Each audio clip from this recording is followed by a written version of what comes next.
Good afternoon, everyone, and thanks.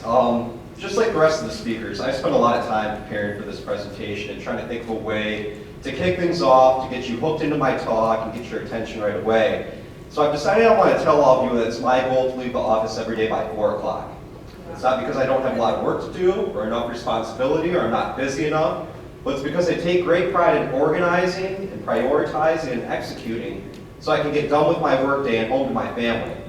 And I share this mindset with Sheryl Sandberg. She's the COO of Facebook, and she said, it's my goal to leave the office every day by 5:30, so I'm home for dinner with my kids at 6. And interestingly, I've been doing that since I had kids.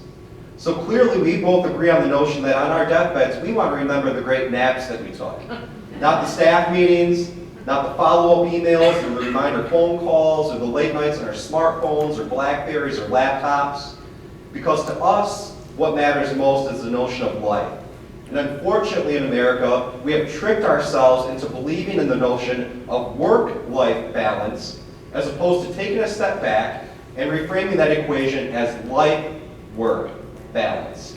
And in fact, if you go to Google and you search for the phrase work-life balance, you're going to get 27 million search results, which just goes to show how ingrained this notion of work-life balance is within the American psyche.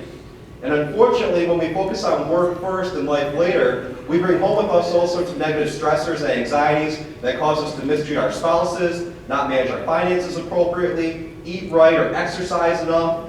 And then in turn, all that negativity filters right back into the workplace, where it costs employers $51 billion per year in lost productivity due to treating clinical depression in the workplace.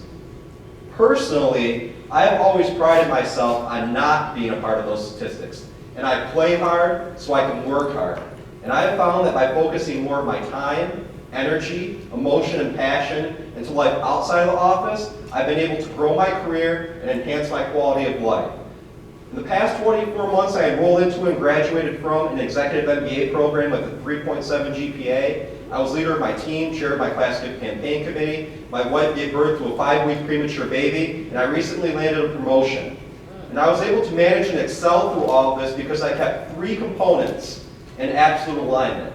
And I'm a firm believer that if we all spent more time focusing on these 3 areas, we could achieve a more successful life-work balance. First, for me, having the support of my spouse. If you don't have a spouse, this could be your friends or your family. But our relationship has always benefited from open and honest and transparent communication and sharing each other's goals and aspirations. Secondly, is making sure that we have the support of our boss.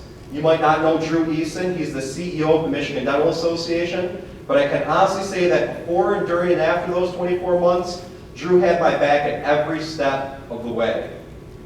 Thirdly, and most importantly, focusing on our personal lives. For me, it's raising my son Jackson, but for you, it could be volunteering, picking up a hobby, getting involved with a community group. But what this really means is focusing your time and energy into something outside of the office that allows you to sharpen your saw.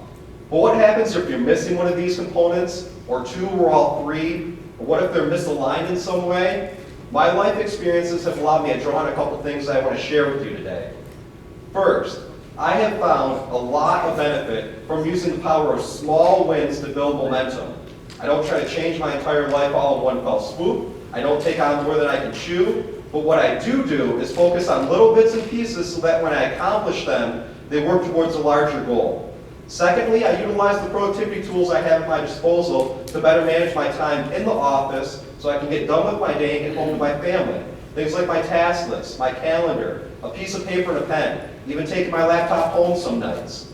Thirdly, I'm a big proponent of transforming our lives if we do not have the kind of life-work balance that we've always desired. I know change can be difficult, I know it can be all-encompassing, but our time on this earth is far too short to accept anything less than perfect. So clearly, I believe that life and work do not have to be treated as 2 separate ends of the seesaw. In fact, we need both.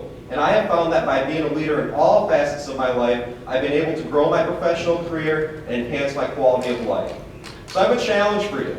Tomorrow morning, when you wake up and when you look at yourself in the mirror and reflect on today's talks, I want you to commit right then to making the changes you need to have a more effective life-work balance. You owe it to your employer, you owe it to your family, and you owe it to yourself. Thank you very much and have a nice afternoon.